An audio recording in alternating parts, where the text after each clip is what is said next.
Bonsoir, bonjour, que Dieu vous bénisse partout où vous vous trouvez et nous sommes contents de nous retrouver encore aujourd'hui. Que Dieu vous bénisse. Nous allons encore parler aujourd'hui sur un mariage réussi. Pourquoi nous avons choisi ce sujet pour parler d'un mariage réussi? Nous avons choisi ce sujet parce qu'il y a beaucoup de plaintes de deux côtés. Il y a des plaintes du côté des hommes, il y a des plaintes du côté des femmes. Alors, nous voudrions, chers, comment je peux vous dire, téléspectateurs, parce que vous êtes en train de me suivre sur vidéo, un mariage réussi. Comment est-ce que nous pouvons vivre dans un mariage réussi? Tout commence par la fréquentation, par les fiançailles, nous en avons parlé. Maintenant, nous sommes en plein dans le mariage. Nous avons fait les cérémonies de mariage, mariage coutumier, mariage civil, à la mairie. Et maintenant, nous sommes là, dans la maison, après avoir fait un mariage religieux pour ceux qui prient. Et nous sommes à la maison.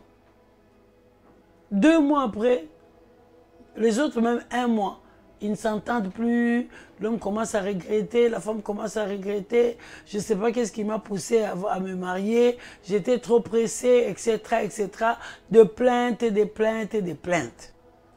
Oh, alors, étant conseiller matrimonial, on essaie parfois d'aller vers ces couples-là et on pose des questions. Pourquoi tu regrettes d'être marié à telle femme qui semblait être véritablement ton âme sœur? La femme se plaint. Elle dit par exemple, maman, vraiment je suis en train de regretter, cet homme était hypocrite. Combien de mois de fiançailles vous avez fait? Combien de mois de fiançailles vous avez fait? Ils disent, oh, nous avons fait 3 mois. Nous avons fait 6 mois. Il y a d'autres qui ont fait même 4 ans. Mais ils n'étaient pas ensemble. L'autre était de l'autre bout du monde. L'autre était de ce côté ici. Et voilà que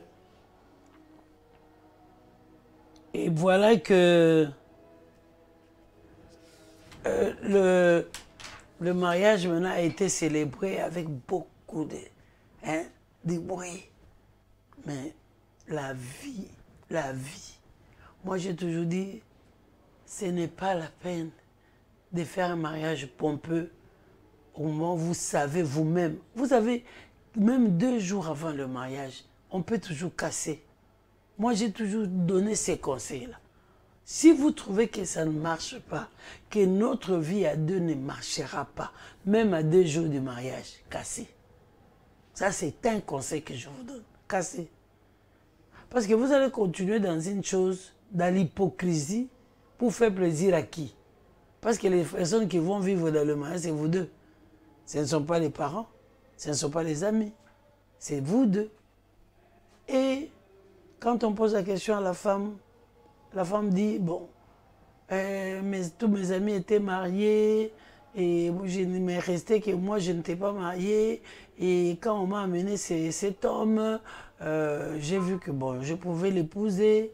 Et voilà, maintenant, vraiment, il est vraiment le contraire de ce que je voyais. Et parfois, c'est l'homme aussi qui se plaint comme ça. La femme, elle est vraiment le contraire de ce que je voyais. Ah! Maintenant, qu'est-ce qu'on doit faire? Seigneur Jésus, qu'est-ce qu'on doit faire dans un cas pareil? Alors moi, je me suis dit, on va commencer tout au début. On doit poser la question à l'homme. Moi, j'ai toujours dit, il faut bien causer avec les prétendants mariés là. Il faut bien causer avec eux, il faut leur dire la vérité. Les mariages, hein, ce n'est pas la fête là. Les mariages, c'est la vie à deux. Et vous deux là, vous devez bien vous entendre, bien vous comprendre. Et bien, l'autre doit comprendre l'autre. Sinon, ça ne marchera pas. Le comprendre dans tout le sens du mot. C'est-à-dire quand il a l'argent, quand il est malade, quand il est ceci, cela, quand il est cela, quand il est cela. Et la façon dont chacun dans le couple des conjoints, la façon dont il a grandi compte beaucoup. Tu vas l'épouser, par exemple, un orphelin des pères et des mères. C'est difficile de voir un orphelin des pères et des mères qui n'a pas de blessures dans son cœur. Difficile. Difficile de voir un conjoint qui est orphelin de père et de mère, qui n'a pas de blessures intérieures. Difficile. Et si l'autre conjoint ne sait pas bander ces plaies-là, il y aura des problèmes dans ces couples. Ça, c'est l'une des causes. Ce n'est pas la peine d'aller épouser une femme qui a peut-être grandi chez son oncle, chez sa tante, chez celui-là, qui a souffert dans son cœur. Si toi, l'homme, tu ne sais pas combler ces trous-là, d'amour, d'affection, de compréhension, il y aura des problèmes. Parce qu'elle a appris à vivre seule. Elle a appris à se débrouiller. Elle a appris à faire ceci, à passer des journées sans manger. Peut-être tu l'as épousée maintenant pour qu'elle puisse donner à l'autre. Elle trouve ça difficile, elle trouve que je dois manger tout. Un mariage réussi. Comment? Qu'est-ce qu'on doit faire pour avoir un mariage réussi? D'abord, il faut mieux se connaître. Connaître le caractère en profondeur de l'autre. Connaître le caractère en profondeur de l'autre. Vous renseignez comment la personne a grandi. On se rencontre à l'église, c'est bien, mais comment la personne a grandi? C'est très important. Vous allez commencer à nouer par les liens d'amitié d'abord. Quand l'homme et son épouse, ou bien l'épouse et son mari sont des amis, il y aura moins de problèmes. Il y aura moins de problèmes. La femme, elle est libre de parler. L'homme est libre de parler. Mais quand la femme n'est pas libre de parler, quand la femme essaie de parler, l'homme lui dit, ferme ta bouche. Est-ce que toi, tu peux me parler comme ça? Mais elle est ta femme. Même si tu es serviteur de Dieu, la relation qui te lie entre toi et ton épouse, c'est une relation de mari et femme. Ce n'est pas une relation de berger et brebis. Non. Non. Quand vous, pasteur, vous commencez à diriger votre épouse comme une brebis, vous ne voyez pas que vous avez déplacé les choses. Vous avez déplacé les choses. Ça ne marchera pas. Hein? La femme s'est conduite comme une brebis. Elle n'a pas un mot à te dire. Mais je ne sais pas dans la chambre que ça se passe comment. Parce qu'elle aura même peur de te toucher. Tellement que tu cripes sur elle comme un patron. Elle aura peur de te toucher. Ce n'est pas un mariage réussi. Parlez seulement. Vous vous asseyez au salon ou à la salle à manger. Quand vous mangez, vous causez. Mari et femme. Difficile. Oh! Vous êtes au salon, là, vous regardez la télé.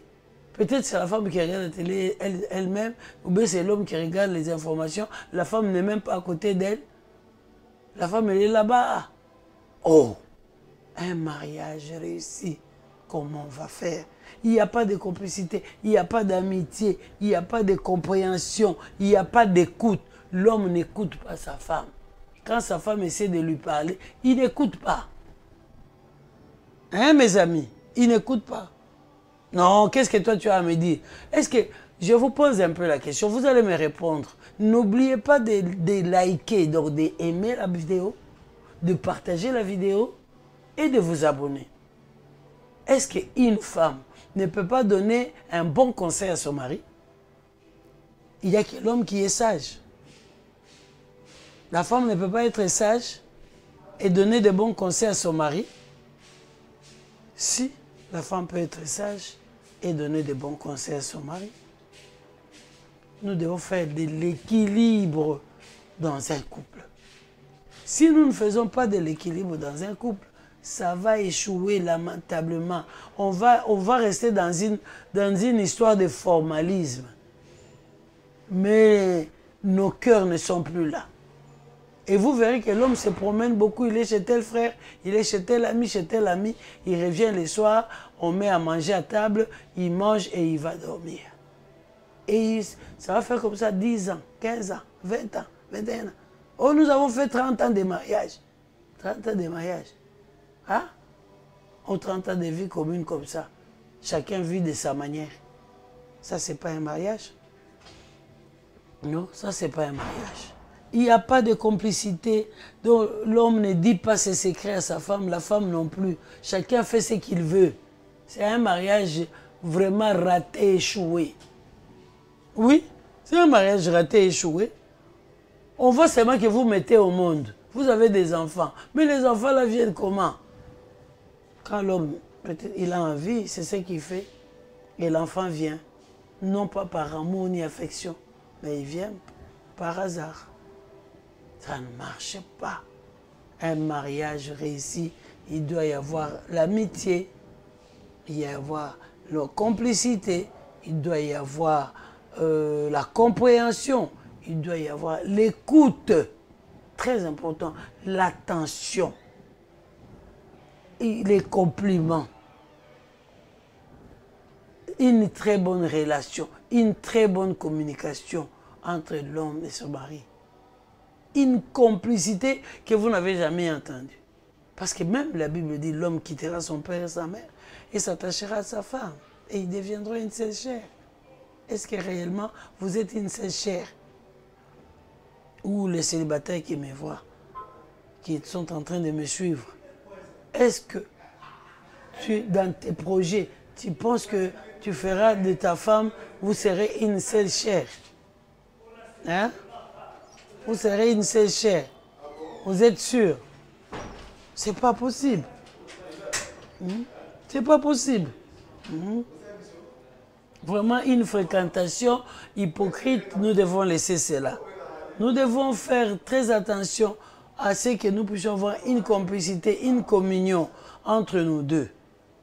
De telle manière que même les enfants que nous allons mettre au monde vont remarquer que papa et maman sont un. L'amour est très important dans les couples. On ne se marie pas par formalité, on se marie par amour. Parce que je vois que sans cette personne, je ne saurais pas vivre. Sans cette personne, je me sens mal à l'aise. Je me sens incomplet. C'est comme ça que j'accepte le mariage. C'est comme ça que je veux prendre cette femme-là en mariage. Pour faire de notre mariage un mariage réussi, il faut de la volonté aussi. Il faut une très... Donc, dans ton cœur, tu as cette volonté-là de rendre l'autre heureux. De rendre l'autre heureux. Oui. Si tu t'es marié, c'est vraiment pour que les gens puissent voir que tu es marié.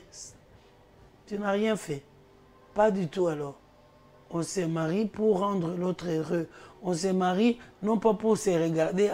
Je regarde mon mari me regarde. C'est pour que nous puissions nous tenir la main dans la main et que nous puissions avancer vers le futur. De commun accord, dans l'amitié, dans la complicité, dans l'amour, dans l'affection, dans la compréhension, dans l'écoute. Dans une harmonie parfaite. C'est possible? Oui, c'est possible.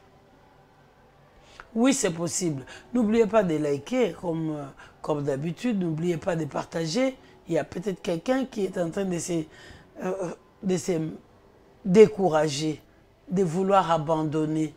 Mais il y a encore une chance. Mettez-vous, vous deux ensemble, parlez.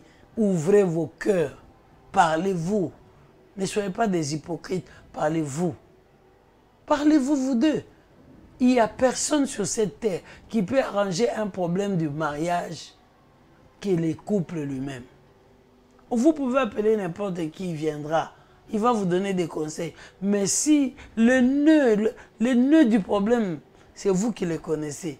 C'est vous qui devez ouvrir vos bouches et parler pour que ce soit un mariage réussi.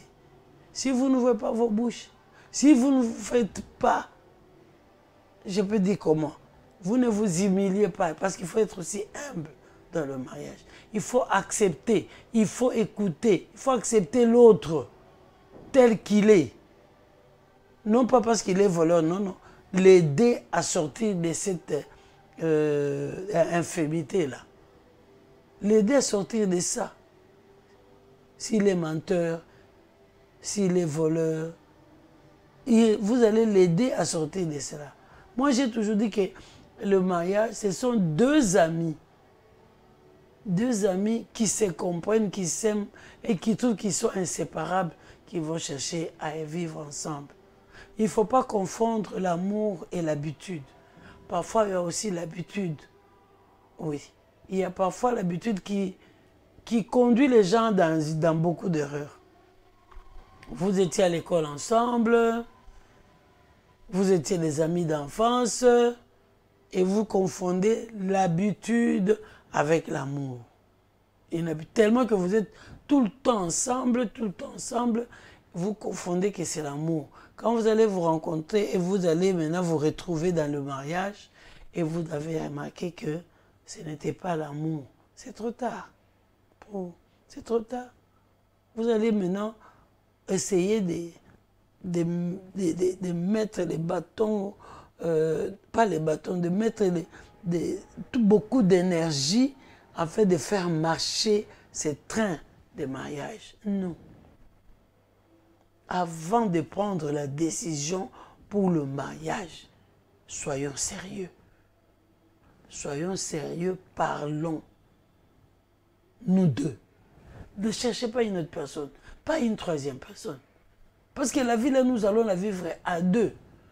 Ne cherchez pas une autre personne. Parlez vous deux. Je vous ai toujours dit, l'argent ne fait pas tout. Hein. Même si ça contribue au bonheur, mais l'argent ne fait pas tout. Il faut d'abord qu'il y ait un fondement, l'amour. L'amour, l'unité. Vous sentez que vous êtes un. Là, vous pouvez avancer vers un mariage réussi. Les épreuves viendront. Mais parce que vous aimez, vous allez surmonter ces épreuves-là. Si l'un d'entre vous deux n'était pas hypocrite, je suis en train d'insister de ôter de nos cœurs l'hypocrisie en ce qui concerne le mariage. En ce qui concerne le mariage, soyez sincères. Si vous trouvez, même s'il est beau, même si elle est belle, même s'il a beaucoup d'argent, même si elle est intelligente, même si ceci, cela, mais si vous sentez dans votre cœur que mon union, le mariage entre nous deux ne sera pas possible, même si les autres personnes vont parler, ce ne serait pas possible. Il faut casser. Ne soyez pas des hypocrites. Tu vas souffrir. Le mariage, c'est pour l'éternité. Hein. C'est-à-dire, c'est pour toute la vie sur cette terre. Hein. Nous ne permettons pas qu'il y ait séparation. C'est en cas de force majeure qu'on se sépare. Hein. Hein? Donc, il faut faire vraiment... Regarde très bien, observe très bien ton cœur. Est-ce que réellement j'aime cette personne? Je peux supporter cette personne. Je peux soutenir cette personne. On peut se tenir la main dans la main pour avancer, que ce soit dans les montagnes, dans les vallées. Je vais supporter la personne. À ce moment-là, ok, on va se marier. Non pas parce que l'autre personne a dit, non pas parce que mon frère là, ma soeur m'a conseillé que c'était un bon frère. Non, non. Parce que moi, j'ai remarqué que c'est une bonne soeur. J'ai remarqué que c'était un bon frère. J'ai remarqué que ce serait un bon mari pour moi. J'ai remarqué que ce serait une bonne femme pour moi. J'ai remarqué qu'il sera un bon parent pour mes enfants. Ne faites pas des choses par par plaisir. Non, non. Le mariage, c'est quelque chose de sérieux, très sérieux. Et si vous ne faites pas ça, vous ne réussirez pas dans votre mariage. Vous allez commencer à regretter, vous allez commencer à vous plaindre et tout et tout. Et j'ai toujours dit que dans le mariage, la personne qui peut résoudre son problème, ce sont eux-mêmes les conjoints. Même si vous appelez les magistrats, les plus grands magistrats du monde, vous appelez les plus grands pasteurs du monde, si dans le cœur des conjoints là, ils ne s'aiment pas, ils ne s'aimeront pas. Vous pouvez tout faire, ils ne s'aimeront pas. Donc nous devons faire très attention dans les choix pour que nous puissions faire un mariage réussi. Un mariage réussi, il y a de l'écoute, il n'y a pas d'hypocrisie, il y a la compréhension, il y a l'amour, il y a les dialogues, il y a l'amitié, il y a la complicité. Voilà. Il y a pas, il y a l'affection, il y a l'amour profond. Vous sentez vous-même dans la vie que sans cette personne ici, je suis incomplet. Là, vous saurez faire un mariage réussi.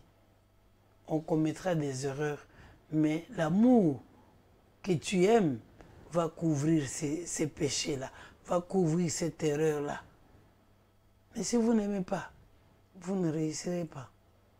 Vous ne réussirez pas du tout alors. La sincérité est très importante. L'amitié, la compréhension, l'écoute. Savoir que l'autre a besoin de moi. Vous allez sentir ça. Il a besoin de moi. Non pas seulement pour aller au lit, mais il a besoin de causer, de m'entendre, de me regarder, de sourire, de voir mon sourire, de tout. C'est ça un mariage réussi. Mais si on ne le fait pas, connaître ta femme, connaître ton mari. La femme et l'homme sont constitués de différentes manières. Il y a un langage chez un homme, il y a un langage chez une femme. Donc l'homme doit faire tout pour comprendre le langage de sa femme. Peut-être sa femme aime se promener. J'aime que mon mari me tienne par la main. Je vais le faire pour que ma femme soit à l'aise. Mon mari aime parfois qu'on puisse lui donner des petits cadeaux. Je vais commencer à donner à mon mari des petits cadeaux. Lui dire, oh chérie, aujourd'hui tu es bien habillée. Je veux le faire. Je veux le faire. Mais si on ne sait pas se mettre à la place de l'autre, le mariage ne réussira pas. Ne soyons pas trop égoïstes. Seulement, tu m'as fait ceci, tu m'as fait ceci, tu m'as fait... Mais c'est que toi tu as fait à l'autre. Est-ce que toi tu le sais? Le mariage, c'est décider dans la vie que moi, je serai le bonheur de mon mari. Et que le mari aussi dise, moi, je serai le bonheur de ma femme. Et il fera tout pour que sa femme puisse être heureuse et il fera tout pour que son mari soit heureux. Vraiment. C'est ça un mariage réussi. De la volonté dans le cœur pour faire du bien à l'autre. Parce que je veux faire du bien à l'autre. Je vais bien préparer. Je veux faire ce qui ne s'énerve pas. Parce que je veux faire du bien à l'autre. Je veux faire ce que ma femme ne se plaigne pas. Chérie, même si je dis à ma femme, je n'ai que ça pour faire le couscous, elle va comprendre. Parce qu'elle sait que mon mari ne me trompe jamais. Mais si aujourd'hui il a remarqué que tu l'as trompé, demain il a remarqué, elle n'aura plus confiance en toi. Le respect, la confiance et l'amour doivent faire partie d'un mariage réussi. Doivent faire partie d'un mariage réussi. Voilà un peu ce que je voulais un peu parler, partager avec vous aujourd'hui, mes chers amis. N'oubliez pas vraiment de liker, de partager la vidéo et de vous abonner, en fait de m'encourager pour que je puisse continuer. Oui, Dieu nous a fait ce que nous puissions nous rencontrer. Il sait pourquoi vous regardez mes vidéos, il sait pourquoi moi je dois vous parler, il sait pourquoi. En attendant l'autre numéro, je vous dis au revoir et nous allons nous rencontrer au prochain numéro Que Dieu vous bénisse richement et mettez en pratique ce que vous venez d'écouter. Ça va vous aider dans votre mariage pour que vous puissiez avoir un mariage réussi. Merci beaucoup. Au revoir. Que Dieu vous bénisse.